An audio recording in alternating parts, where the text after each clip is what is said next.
نبی علیہ الصلوۃ والسلام سے ایک شخص نے کہا کہ ان شرائع الاسلام قد کثرت علی فاوصنی، اسلام کے شرائع، اسلام کے احکامات تو بہت زیادہ ہیں، آپ مجھے کچھ وصیت کر دیں۔ تو آپ نے فرمایا لا یزال لسانک رطبا من ذکر اللہ، تمہاری زبان مسلسل اللہ تعالیٰ کے ذکر سے تر رہے۔ اور ایک حدیث میں آپ نے فرمایا سبق المفردون، مفردون لوگ سبقت لے گئے۔ پوچھا گیا یہ مفردون کون ہے؟ آپ نے فرمایا الذاکرون اللہ کثیرا والذاکرات، اللہ تعالیٰ کا بکثرت ذکر کرنے والے مرد اور عورتیں۔ شیخ فرماتے ہیں میں نے اس کے متعلق کچھ اشعار بھی کہے ہیں۔ وہ اشعار کیا ہیں؟ شیخ فرماتے ہیں وَكُن ذَاكِرًا لِلَّهِ فِي كُلِّ حَالَةٍ فَلَيْسَ لِذِكْرِ اللَّهِ وَقْتٌ مُقَيَّدٌ، کہ ہر حالت میں اللہ تعالیٰ کا ذکر کرو، اللہ تعالیٰ کے ذکر کا کوئی وقت مقید نہیں ہے۔ فذکر الہ العرش سرا ومعلنا یزیل الشقاء والہم عنک ویطرد، ہر وقت اللہ تعالیٰ کا خلوت و جلوت میں ذکر کرنا، اس سے بدبختی دور ہو جاتی ہے اور پریشانیاں بھی دور ہو جاتی ہیں۔ ویجلب للخیرات دنیا وآجلا وَإِن يَأْتِكَ الْوَسْوَاسُ يَوْمًا يُشَرِّدُ، اور انسان کو جلد بدیر خیرات بھی حاصل ہوتی ہیں اور وسوسے اگر آئیں تو وہ بھی چھٹ جاتے ہیں۔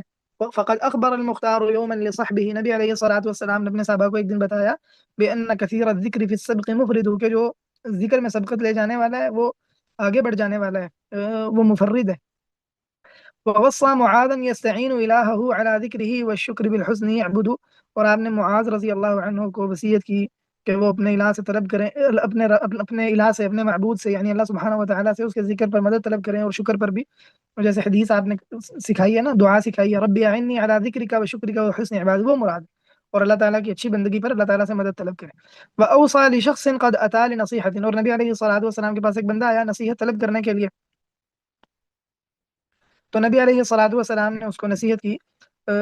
شیخ فرماتے ہیں وقد کان فی حمل الشرائع یجہد، وہ بندہ جو شریعت کے احکامات ہیں ان کو اٹھانے میں بڑا بوجھ محسوس کر رہا تھا، تو آپ نے نصیحت کی بین لا یزل رطبا لسانک هذه تعین علی کل الامور وتسعد، اس کو یہ نصیحت کی کہ تمہاری زبان مسلسل تر رہنی چاہیے، یعنی اللہ تعالیٰ کے ذکر سے تم خوش بخت بھی ہو جاؤ گے اور یہ چیز تمام معاملات میں تمہاری مددگار بھی بن جائے گی۔ وأخبر ان الذکر غرس لأہلہ، اور یہ بھی بتایا کہ جو ذکر ہے یہ ایک ذکر کرنے والوں کے لیے یہ پودے کے بیج کی مانند ہے۔ بجنات عدن والمساکن تمہد، جنت والے گھر میں، ہمیشہ رہنے والے باغات میں، جنت میں، وہاں یہ ایک پودے کی مانند ہے، پودا لگ جاتا ہے جب انسان اللہ تعالیٰ کا ذکر کرتا ہے، جیسا کہ صحیح حدیث سے ثابت ہے۔ والمساکن تمہد، اور جو رہائشیں وہ تیار کی جا رہی ہیں، اور یہ بھی بتایا اللہ تعالیٰ نے اور نبی علیہ الصلوۃ والسلام نے ان اللہ یذکر عبدہ، کہ اللہ تعالیٰ بھی اپنے بندے کا ذکر کرتا ہے، ومعہ علی کل الامور یسدد، اور اس کے ساتھ ساتھ اللہ تعالیٰ تمام معاملات بھی انسان کے سیدھے کر دیتا ہے۔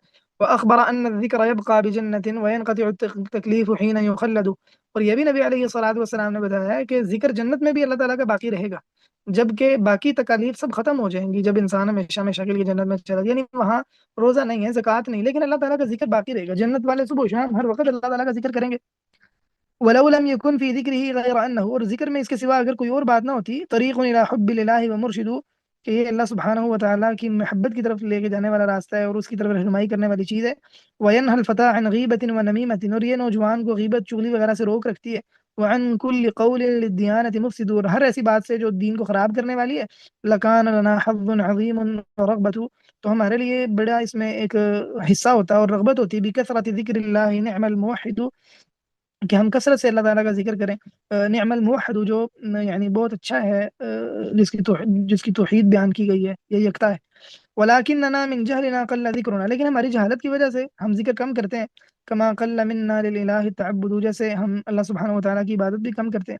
وذکر اللہ نور للذاکر فی قلبہ وفی قولہ وفی قبرہ ویوم حشرہ، اور اللہ تعالیٰ کا ذکر، یہ تو ذکر کرنے والے کے لیے نور ہے، اس کے دل میں بھی، اس کی زبان میں، اس کی باتوں میں بھی، اس کی قبر میں بھی، اور اس کے یوم الحشر میں بھی، یعنی قیامت کے روز بھی۔